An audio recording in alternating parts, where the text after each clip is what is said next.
Maya Paldo Kabalen, magandang araw sa inyong lahat. Ngayon, magluluto naman tayo ng pansit balabok. Napakasarap at napakasimple lamang ng reseping ito. At narito ang mga eksaktong sangkap na ating gagamitin.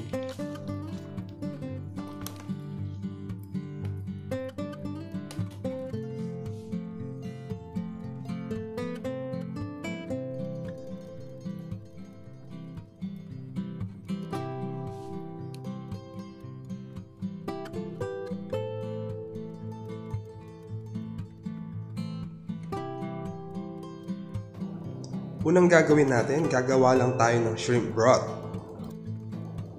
Papakuluan ko lang dito yung pinagbalatan natin ng hipon. At pagkatapos, maglalagay lang tayo dito ng pinch of salt. Papakuluan lang natin ito ng 5 hanggang 8 minuto. At kung wala kayong hipon, pwede rin gumamit ng shrimp cubes. At this point, luto na ang ating shrimp broth. Isa-set aside lang natin ito at gagamitin natin ito later. At ngayon, magpa-fried naman tayo ng garlic. Gagamitin natin ito sa ating toppings. Maglalagay lang tayo ng mantika sa ating lutuan. Papainitin lang natin ito. At ilalagay na natin dito ang ating garlic. Lulutuin natin ang mga ito hanggang sa maging golden brown o maging tostado ang mga ito. Patuloy lang tayo sa paghahalo hanggang sa maluto ang ating garlic. At this point, luto na ang ating garlic. Isi-set aside lang natin ito para sa ating toppings later. Sa parehong lutuan, magigisa naman tayo ng ating bawang. Lulutuin ko lang to ng light brown bago natin ilagay ang ating sibuyas. Ang gusto kasi nating mangyari dito ay mangibabaw yung lasa ng garlic sa ating palabok sauce. Lulutuin lang natin ito hanggang sa maging light brown ang ating mga bawang. At ilalagay na natin dito ang ating sibuyas. Iluluto lang natin ito hanggang sa lumambot ang ating sibuyas.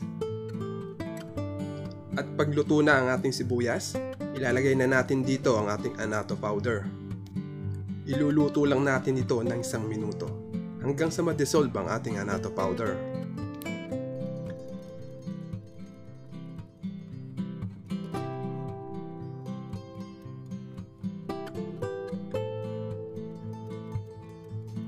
At ngayon, ilalagay na natin ang ating giniling na manok. Wala kasing available na pork dito, kaya giniling na manok ang ginamit ko. Iluluto lang natin ito 5 hanggang 8 minuto.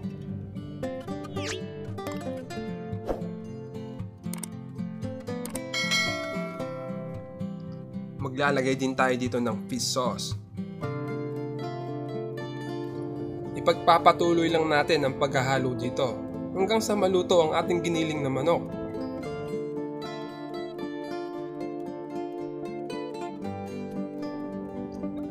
At ilalagay na natin dito yung ginawa nating shrimp broth.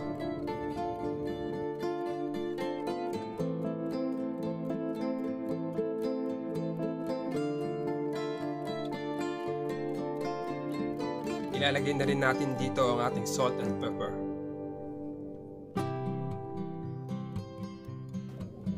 Ihahalo lang natin ito at pakukuluin natin ito ng 2 hanggang 3 minuto.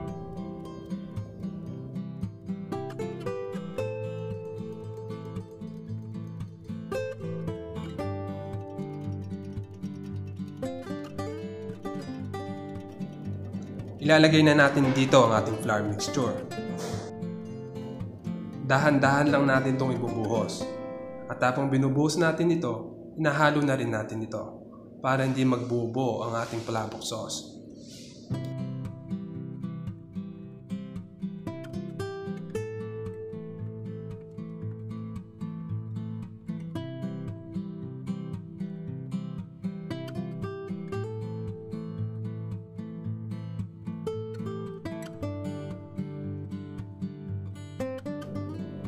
At pag nakuha na natin yung lapot na gusto natin, Iluluto lang natin ito ng 1 minuto.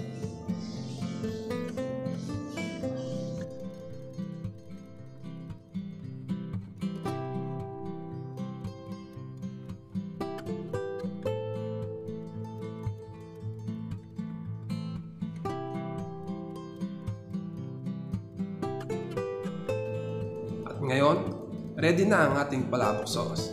Siset aside lang natin ito. Magluluto naman tayo ngayon ng ating bihon. Magpapakulo lang tayo ng tubig at ilulubog natin dito ang ating bihon.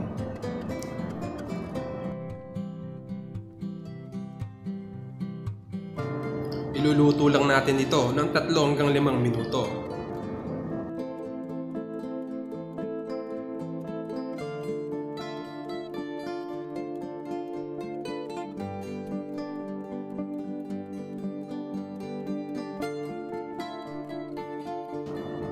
At pag once na luto na ang ating bihon, i-drain lang natin ng tubig at i-set aside natin ito.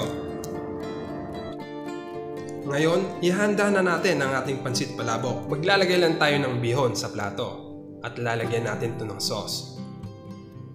At maglalagay din tayo dito ng mga toppings.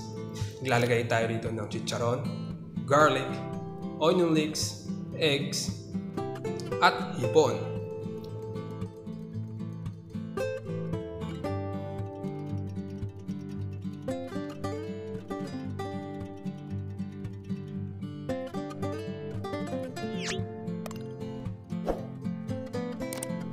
At ngayon, ready to serve na ang ating pansit palabok.